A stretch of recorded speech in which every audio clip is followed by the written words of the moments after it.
ये कहा गया है कि इसका आघात भारत के हिंदू धर्म के कई जो बहुत स्थापित सिंबल्स हैं, मंगलसूत्र एक उदाहरण है, उस पर आघात हो सकता है। मैं वापस हाथ जोड़कर कहूँगा कि इतने बड़े ओहदे के चीफ एग्जीक्यूटिव इस देश के माननीय प्रधानमंत्री, हम सबके प्रधानमंत्री, उन्होंने सीधा उल्लंघन किया है 123 जो किसी रूप से धर्म के आधार पर कोई वक्तव्य अलाउ नहीं करता है चुनाव के वक्त। नंबर 2, चुनाव आयोग के बारंबार सर्कुलर्स का उल्लंघन है। उसका आखिरी सर्कुलर 2024 का, वो भी ये कहता है कि किसी रूप से परोक्ष हो या सीधा हो, आप धर्म के आधार पे ऐसा कोई आक्षेप या एक संकेतात्मक रूप से भी, यहाँ तो सीधा है, नहीं कर सकते। नंबर 3, उन्होंने भारतीय संविधान की अस्मिता पे आघात किया है। भारतीय संविधान एक गौरवशाली संविधान है जो बोम्माई केस के पहले से कहता है, कि धर्मनिरपेक्षता, पंथ निरपेक्षता हमारे संविधान के मूल ढांचे का एक अभिन्न अंग है। मूल ढांचे का अभिन्न अंग होने का मतलब होता है कि संविधान संशोधन द्वारा भी उसको आप नहीं बदल सकते। अगर ये बात है तो आप समतल ज़मीन के लिए, लेवल प्लेइंग फील्ड, गणतंत्र, लोकतंत्र के लिए, डेमोक्रेसी, ये सब एक अभिन्न अंग है मूल ढांचे के। आप इस प्रकार के आपसी वैमनस्य के वक्तव्यों द्वारा इसको बिल्कुल नॉन समतल, नॉन लेवल प्लेइंग फील्ड बना रहे हैं और इसका इलाज सिर्फ चुनाव आयोग के पास है। इसलिए जो आप, और मैं कह रहा हूँ ये कि इसमें भारत की क्रेडिबिलिटी का सवाल है, हमारे संविधान की क्रेडिबिलिटी का सवाल है, हमारे प्रधानमंत्री के पद की क्रेडिबिलिटी का सवाल है, हमारे चुनाव आयोग के क्रेडिबिलिटी का सवाल है। इसलिए आप वो सब जो करते हैं, जो आम आदमी के विषय में करते हैं, वो प्रतिबंध आपको लगाना पड़ेगा, चाहे कोई कितना बड़ा हो, चाहे कोई कितना छोटा हो। ये देश के एक संवैधानिक अस्मिता का प्रश्न चिन्ह है, पर प्रश्न चिन्ह है। तो ये तो सबसे अहम मुख्य पहली कंप्लेंट। हमारी दूसरी याचिका है, जो आपने तस्वीरें लगाई हैं अपने सत्तारूढ़ पार्टी की ऑफिशियल हैंडल्स में, गुजरात में विशेष रूप से, वो सिर्फ धर्म की बात करते हैं। हमने फ़ोटो दी हैं, आप वो ऑफिशियल हैंडल उठा के देख लीजिए, उसमें सिर्फ धर्म के चिन्ह हैं। हम एक गौरवशाली देश हैं, मैं एक गौरवशाली हिंदू हूँ, ये गौरवशाली सिख हो सकते हैं, ये गौरवशाली ईसाई हो सकते हैं, लेकिन धर्म के चिन्ह हम अपने घर में पूछते हैं। हम अपने ऑफिशियल हैंडल में लगाकर उसके आधार पर वोट मांगने नहीं जाते हैं। ये हमारा दूसरा याचिका है, विस्तार से है, फोटोओं के साथ है, व्यापक है। ये उन्हीं प्रावधानों का उल्लंघन है जो माननीय प्रधानमंत्री ने अपने पहले वाले हमारी कंप्लेंट के विषय में किए। तीसरा, एक बहुत ही विचित्र उल्लंघन देखा हमने, जो सिर्फ गैर कानूनी हस्तक्षेप और गलत रूप से दुष्प्रभाव डालने वाला हस्तक्षेप है। हमने ऐसा कभी सुना नहीं, कभी हुआ नहीं। मैंने अंदर माननीय आयोग को जेम्स बॉन्ड की कहानी बताई कि पहली बार तो तुक्का होता है, दूसरी बार कोइंसिडेंस होता है, अगर वही चीज़ तीसरी बार हो तो उसको शत्रु का एक्शन कहा जाता है। सूरत में ये बात बारंबार हुई है, ये कोइंसिडेंस नहीं है, ये शत्रु का एक्शन है। क्या हुआ, एक साथ 4 प्रस्तावक कांग्रेस कैंडिडेट के खड़े होकर बोलते हैं कि ये हस्ताक्षर हमारे नहीं हैं। चुनाव के एक दिन पहले ये कहा जाता है। उसके बाद कुछ समय तक जो कैंडिडेट है सूरत से, वो भी लापता होते हैं, मिलते नहीं हैं। अब सबसे रोचक, जो कोइंसिडेंस नहीं हो सकता, जितने और पार्टियों के जितने कैंडिडेट्स हैं सूरत से, सब विड्रॉ कर जाते हैं। ये ऐसा अजूबा तो हमने देखा नहीं। सूरत का कैंडिडेट इतना प्रभावशाली है कि कोई उसके विरुद्ध खड़े होकर तैयार नहीं। खड़े होने के बाद, नामांकन पत्र भरने के बाद, तो इसलिए हमने कहा है चुनाव आयोग से कि ये आपने चुनाव के धरातल को नॉन लेवल प्लेइंग फील्ड बना दिया है, समतल ज़मीन नहीं छोड़ी है। ये चुनाव पिटिशन का मामला नहीं है, इसमें आपका एक ही हल है, ऐसे कारनामों का फ़ायदा न उठा पाए कोई, इसलिए अति आवश्यक है कि आप स्थगित करें चुनाव सूरत में और चुनाव की नई तारीख दें, जिससे ये संदेश बड़ा स्पष्ट जाए कि अगर मैं इस प्रकार के दुष्प्रभाव से इनको इफ़ेक्ट करता हूँ या इनको इफ़ेक्ट करता हूँ, वोटर हो या कैंडिडेट हो, उसका फ़ायदा मैं नहीं ले सकता। इसलिए इस चुनाव को स्थगित करने की हमने मांग की। पांचवा उदाहरण आता है, हमने कंप्लेंट की है न्यूज़ 18 के एक एंकर चैनल ऑपरेटर जो चलाते हैं प्रोग्राम्स, सूर्य तिलक से राज तिलक नाम से उनका एक प्रोग्राम है, उनको लिखित कंप्लेंट दी है अमीश देवगन के विषय में। आप लोग सब पत्रकार हैं, आप लोग सब यूट्यूब में जाना जानते हैं, आप उनका वो प्रोग्राम देख लीजिए। हमने लिंक दी है चुनाव आयोग को। वो इतना भद्दा है, वो इतना उत्तेजनापूर्ण है, वो इतना आपसी वैमनस्य फैलाता है, वो इतना धार्मिक है, वो इतना गैर कानूनी है, वो इतना धर्मनिरपेक्षता और पंथ निरपेक्षता के विरुद्ध है कि हमारा पूरा शर्म से माथा झुक जाए। हमने तुरंत प्रतिबंध के लिए कहा है। इसी महान व्यक्ति के विरुद्ध पहले कंप्लेंट्स हो चुकी हैं, निर्णय आ चुके हैं, लेकिन इस वक्त एक प्रयत्नशील काम हो रहा है कि चुनाव में जितना माइलेज निकाल सको गैर कानूनी काम से उतना निकाल लो, बाद में देखी जाएगी। कि बाद में देखी जाए पे तुरंत प्रतिबंध लगाने के लिए आवश्यक है कि इसको रोका जाए, और वो हमने हमारी चौथी कंप्लेंट में किया है। अंतिम बात जो मैंने कही, और मेरे मित्र अभी एक दो और आपको उदाहरण देंगे, जो अंतिम बात मैंने की वो थी कि माननीय राहुल गांधी जी कर्नाटक के उस क्षेत्र में कैंपेन करेंगे जब दूसरा कर्नाटक का क्षेत्र जो है वो साइलेंस पीरियड में होगा। यानी एक क्षेत्र में कर्नाटक में चुनाव हो गए, वो साइलेंस पीरियड में चला गया है, मौन व्रत के पीरियड में, और दूसरे पीरियड में जहाँ की अलग अलग चरणों के चुनाव हैं वहाँ पर कैंपेनिंग अनुमति है, अलाउड है। तो हमने स्पष्टीकरण मांगा है कि चुनाव आयोग राहुल गांधी जी को उन क्षेत्रों में चुनाव अभियान करने का पूरा अनुमति दें। ये सभी हमारे बाकी 15 या 14 कंप्लेंट्स के साथ विवरण किया है, लिखित दिया है, कंप्लेंट दी है, प्रावधान दिए हैं, फोटोग्राफ दिए हैं, याचिकाएं दी हैं, और उसके बाद अब हम समझते हैं कि ट्रायल पे न ये लोग हैं न हम हैं, ट्रायल पे चुनाव आयोग है। Friends, let me very quickly in English summarize what has happened.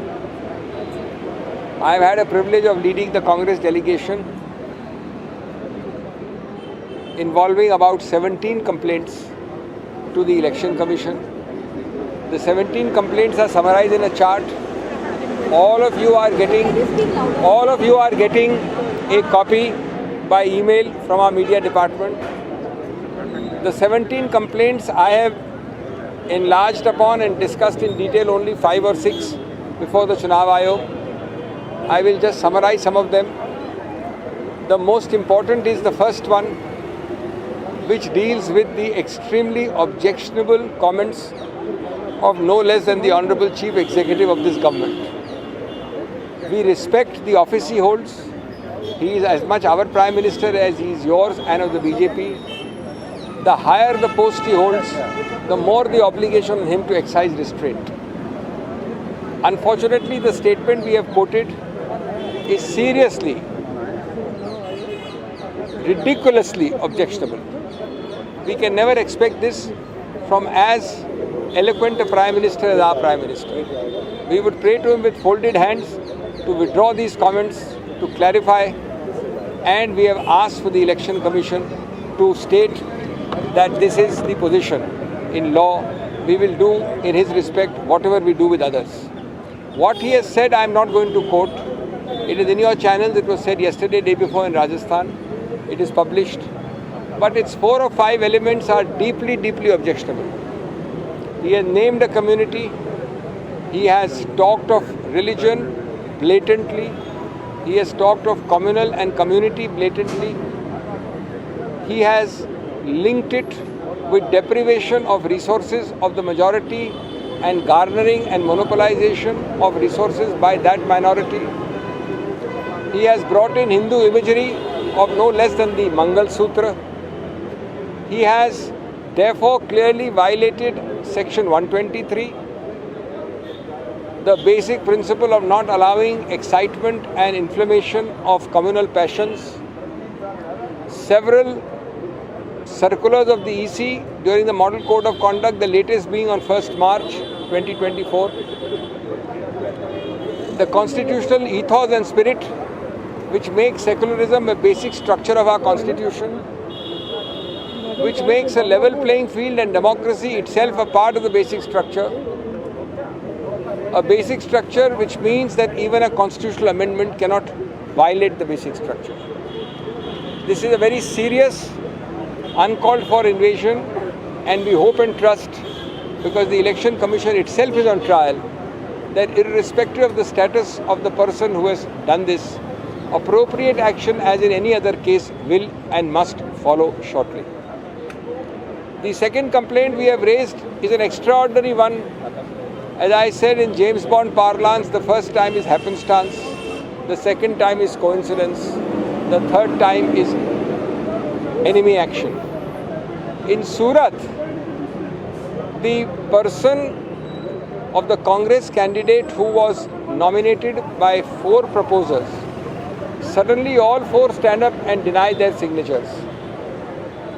All 4 together. This is no coincidence. The candidate is missing for many hours. By the time he resurfaces, we find that every other candidate has withdrawn his candidature. Every one of them. His candidature is rejected by the returning officer. If you don't want to have elections in this country and you want to hand over Surat on a platter, then why go through the charade of elections? Why notify the elections? We have therefore requested the Election Commission to postpone the elections in Surat and to redo the elections shortly, to send a clear message that you cannot take advantage of this kind of wrong, undue influence. This is not a case where an election petition will decide the matter later on. This is a case of no election, by complete subordination of the democratic will of several contestants and several proposals. It is a case of patent bad faith and undue pressure. The third example we have raised before the Commission is about the imagery on the social media handles of the official social media handles of the BJP. All official. We have given photographs, no unofficial, no individual. All the social media imagery, the posters of the BJP officially put only have Hindu religious imagery. We are all proud Hindus. Somebody may be a proud Sikh, somebody may be a proud Christian, but we keep our religion within our homes. You are not allowed to carry this religion onto your posters and your official handles. That's the meaning of the EC directive against religion being used or misused for canvassing. This again needs to be dealt with a stern hand. We have given photographs and details to the Election Commission.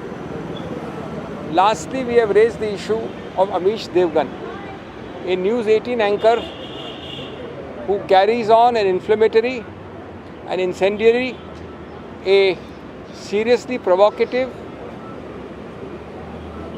mutual hatred generating program on his channel. He has been noticed earlier for this flagrant violation. He is trying to take advantage of the short electoral window. We have given the link of the program, all of you can see it. We have given the details of the program, and we have said that such kind of blatant, cheap, crude, religious imagery and words must be stopped forthwith. We have also asked for it to be clarified, as is already clarified, but we want a very specific clarification, that Rahul Gandhi, when he canvasses in the other part of Karnataka, which has no silence period, where the polls are held in a totally different phase, will be allowed, even though one part of Karnataka will be in the silence period, because where he will campaign has nothing to do with the silence period territory. Friends, my friend will add 1 or 2 more things. I will take your leave, but I will say that this is not only the trial of those against whom we have filed the complaint. It is a trial of the Election Commission itself. It is a trial of our constitutional spirit and ethos, and I hope that no one fails that trial. But sir, Thank regarding you. the PM speech, what are you expecting? What action are you? Do you want to suspend his campaign? What exactly have you demanded? What would you do in other cases? Have you seen nothing? Did you see what Randeep Surjewala suffered? Do I have to tell? Does the Election Commission has to be educated about what it will do? They know very well. We are nobody to say that. You can give a stoppage for 1 day, 2 days, 3 days, accompanied by a warning. These are small things according to me. The statement is much more serious. But you need me to tell you what to do. So what is the assurance Election Commission is given? So what is the assurance that The Election Commission is not supposed to and does not give advance rulings. They don't give assurances. They have to give a ruling which we expect soon. Singhvi जी, क्या सूरत की जो भर्ती है खारिज करने की आप लोग कांग्रेस पार्टी मांग कर? हमने बड़ा स्पष्ट कहा कि हमने स्थगित करने का कहा है। सूरत में चुनाव कैसे हो सकता है? आप अकेले चुनाव लड़ेंगे, इस पूरे कमरे में जितने लोग हैं सब भाग जाएंगे, और ये एक ही दिन में सब लोग भाग गए और ये कोइंसिडेंस हो गया। तो वही तो बात है ना, तो आपको स्थगित करना चाहिए। सर्टिफिकेट तो मिलेगा ही, जब चुनाव ही नहीं होगा तो सर्टिफिकेट क्यों नहीं मिलेगा? Okay, thank you. नहीं, लेट मिस्टर सप्पल से इलेक्शन को सर्टिफिकेट नहीं दिया जा सकता?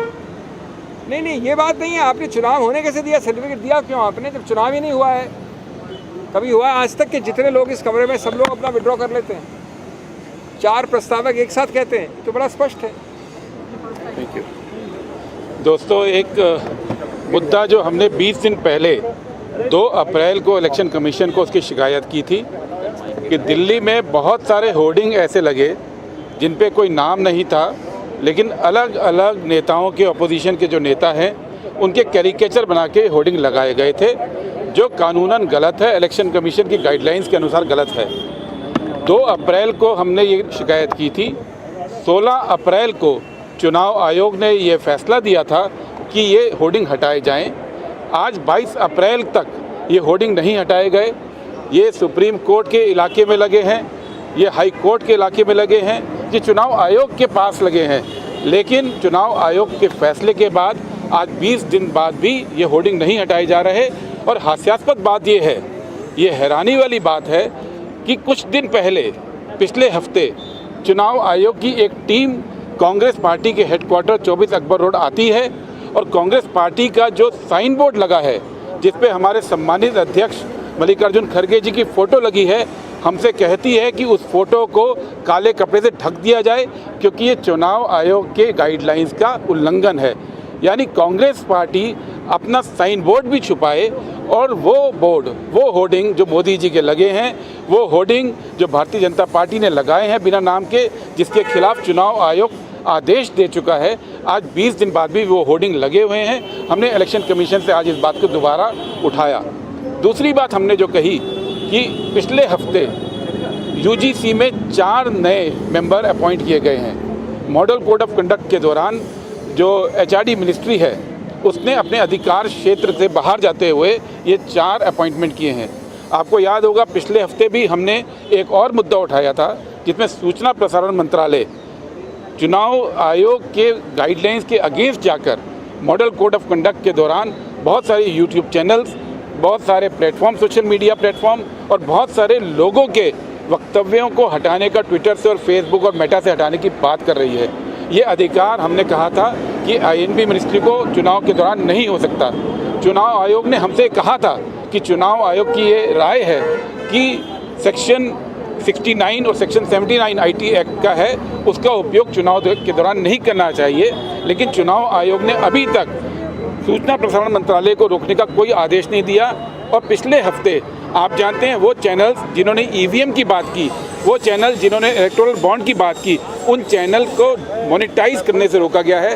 वो जो ऐड उनको मिलता है लोगों से, उन ऐड को दबाने की कोशिश की गई है। हम इलेक्शन कमीशन से एक बार फिर अपील कर रहे हैं कि जैसे पूरे देश के अंदर कोई कानून व्यवस्था की एजेंसी, कोई मंत्रालय, कोई अधिकारी अपने आप फैसले नहीं ले सकता, उसको चुनाव आयोग की अनुमति लेनी होती है, वही चीज़ एमएचआरडी मिनिस्ट्री और सूचना प्रसारण मंत्रालय के बारे में भी लागू करना चाहिए। फ्रीडम ऑफ स्पीच को बरकरार रखना चाहिए और ये इंश्योर करना चाहिए चुनाव आयोग को कि कोई भी सरकारी मंत्रालय इस दौरान कोई आदेश न दे पाए। बड़ी से बड़ी खबर, क्राइम से लेकर राजनीति तक किस नेता ने 5 साल में क्या काम कराया।